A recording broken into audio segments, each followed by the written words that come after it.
Assalamu alaikum and welcome to another fabulous of your favourite, The Today Show. Now, what to miss? Now, our guest this evening, moving swiftly on, is a renowned and highly qualified surgeon with a special interest in laparoscopic and cancer surgery. With numerous research publications under his belt and a book on surgery titled The Operative Surgery, he is also very popular on social media due to his massive following on his YouTube channel, where he covers versatile topics of social interest and benefits his millions of viewers.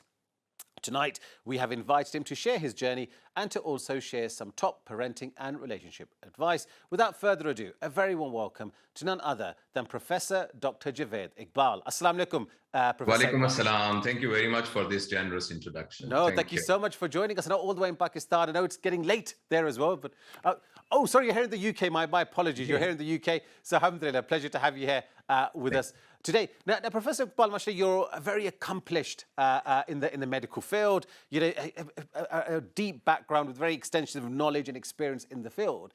Yet you've devoted your time to sharing your knowledge regarding so many societal issues. Tell us why you have taken that path. Yeah, thank you very much. Well, I have been a teacher always, and I was just teaching surgical skills. And because of my master's in medical education, I was also teaching the medical fraternity about the soft skills like anger management, leadership, and communication skills, etc. But that was for a limited scale for the medical professionals. And then suddenly, when I became a principal of Qaeda Medical College, one of my colleagues, he started recording these things and started putting it on YouTube. And suddenly that invited a huge audience. And initially I thought that this social media is just a toy to play with, but later on I realized that it's a huge responsibility. Yes. And I realized that there is an appetite for these problems, especially problems relating to parenting. See, the unit of a society, just like a unit of a body is a cell, a unit of a society is a family. Family means husband, wife, and the children. Now, if we work on that unit, this is just like working at the cellular level on the body. And, if we work on that unit and make that unit stronger, then we can see a drastic change in the society. So this is why, I narrowed down my effort on the social media, on parenting, and also all those social issues which are important for the family unit. No, absolutely. So this is how it went. No, alhamdulillah, it's amazing. And, mashallah, I guess what a lot of parents probably are used to is having, say, teenage children who are going through those hormonal changes, and they suddenly become a bit more challenging, I should say, to deal with compared to, say, a younger child. So what would your advice be, in terms of the different parenting style, or parents who are struggling with teenage children? What would Actually, the foundation of the parenting starts from day zero.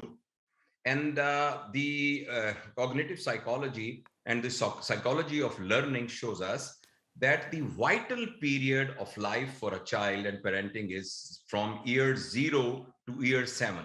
This is the time when brain is growing and a child is learning to develop patterns which are going to make a foundation which will build his character, and he will live his life according to that character. So this is why it is very important to learn, both for the parents and also for the teachers, that first 7 years of a child's life is very, very important. And unfortunately, that is the period where we make mistakes. Yes. And some of the mistakes are very, very devastating mistakes. And for example, putting a child on stress during these 7 years is very detrimental and can actually retard the growth of intellect in a child. And also his capacity to learn decreases if we just put a child on stress during this period.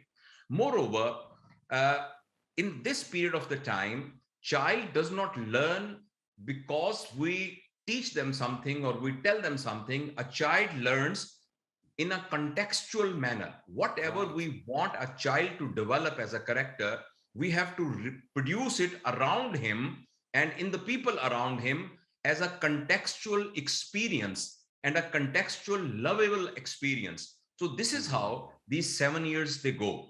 And once that 7 year, that period is crossed and a child goes between 7 to 13, obviously we know there is no strict line that Yes. on one day it will be sudden shift in a parental style. But Yeah. obviously in that there's a gray line, a child which is very smart for that child, that line may come at 6 years of age, and for Yeah. some it may go to 8 years of age.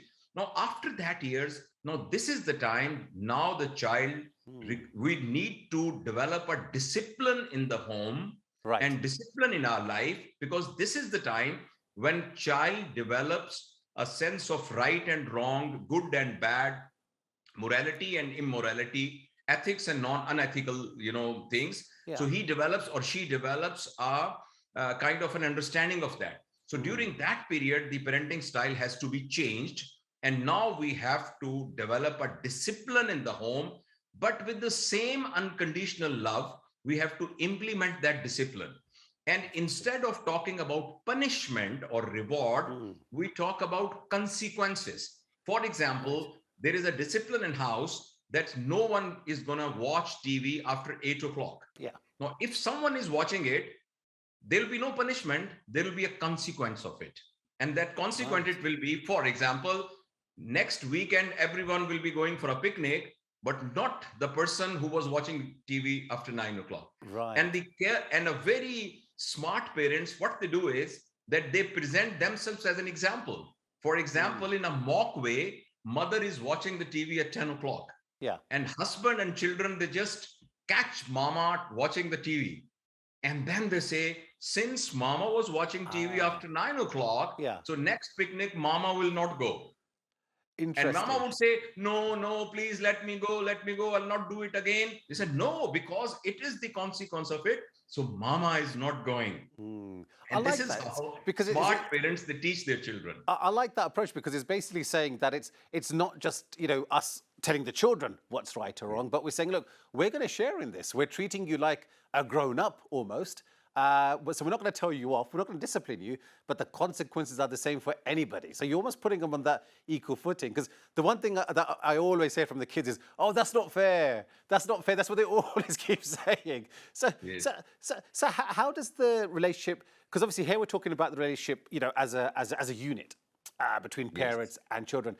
How does the relationship between the parents affect children of different ages? Because again, I guess if there's difficulties or clash between parents, or one parent's undermining the other parent, how does that affect children? Well, there can be different propositions. Honestly speaking, I mean, those of us who, most of the Muslims who are watching it, I know in Pakistan, many people which are illiterate village people, they consider Makkah, Medina as one city. And they say, मैं Makkah Medina जाऊंगा. I'll go to Makkah Medina. Yes. They don't know that it is 200 miles apart. Yeah. For children, parents are Makkah Medina. I like that. So for them, they are actually one unit. Yeah. Now, if, for example, one of them is playing as a bad cop and the other one is playing as a good cop, this is very devastating. As far as the policy at home is concerned, parents must have, at least on weekly basis, a meeting, just like an official meeting. And they should discuss the parenting goals for the coming week or coming fortnight or a coming month. And now, if, for example, they decided that this rule has to be implemented in the house, then both of them has to unanimously act upon it. And children should not ever think that if mama is asking something, we can conceive baba to actually veto it. So they have to have on single page as far as the teaching and training is concerned. So if, for example, one of them is playing as a bad cop, and most of the mothers sometimes say, let your father come, and then we will, I'll see that how you do it. That actually creates a lot of problem and a lot of conflict in children's mind, and this should not happen. So answer to your question is that yes, it is very important that both parents are on the same page as far as their parental goals are concerned. Absolutely. That's so much wisdom there. And so, as you're talking, I'm thinking, how I could maybe be nicer to my wife and not joke when she's trying to discipline the children, perhaps, and show that united front. But one thing I always find is very difficult as well for parents, right? You're working, you're looking after the house, you're looking after the children. It's almost on the verge of, at times, we can feel so exhausted. So how do we deal with that exhaustion side, and how do we support each other as a husband and wife to get us through those difficulties? It's a matter of setting up the priorities. I mean, so even if we are on job, if we have something which we think has got a priority over the job, we will do that. See, if someone becomes a parent, then his prime responsibility is groom and train the children so that his next generation is useful citizen, and for us he's a useful member of Islamic community. Yes. And he is useful person who can contribute in the ummah. So that is the prime responsibility. One of our seniors, he sometimes uses on a lighter note, but it is actually a serious thing. He said that, look, humans are not a race, just like butterflies, which are going to be extinct from it. We are too many over here. So if someone does not want to take a responsibility, then he should not produce the children. Yeah. No, right? true. So That's a very good point. although it is on the lighter note, but this is true. I mean, if you produce children and you're not able to look after them, and you throw someone in the society who is dangerous for the society, or he's dangerous for himself or herself, then I mean, so one has to put a responsibility. Absolutely. Like I can give you an example. It's always better not to give your own examples because it sounds a little narcissist. Yeah. I made a lot of mistakes in my parenting time, but now that I know a little bit, so I'm just applying it on my grandchildren. Yes. So my son and my daughter-in-law, both of them are working. But when they had a child, I told them that you have to make a plan in such a way that one of you have to be with the baby all the time. Right. Right. And there is no shame. Normally in our society, it says, okay, the gentleman will be working and the wife will be at home. But the career is more important, is as important for the girls as boys. True. So it is really not a shame that if a wife is actually working, if we think that her job is more important, and the husband can take a break, or they make an alternate arrangement. And one of the alternate arrangement in our combined family system is a blessing to have the grandmothers and grandfathers there. Absolutely. So they are actually a great source of But anyway, whatever is the problem, we have to find the solution of it because it's a priority. Look, Professor Iqbal, thank you so much for joining us today. It's been such an honor. And I know you've been extremely busy, tight schedule whilst you're here in the UK, so we appreciate you taking out the time to join us. And we look forward to having you again, inshallah, on the show at some point. Inshallah, it's a pleasure talking to you. Thank you very much. Jazakallah khair.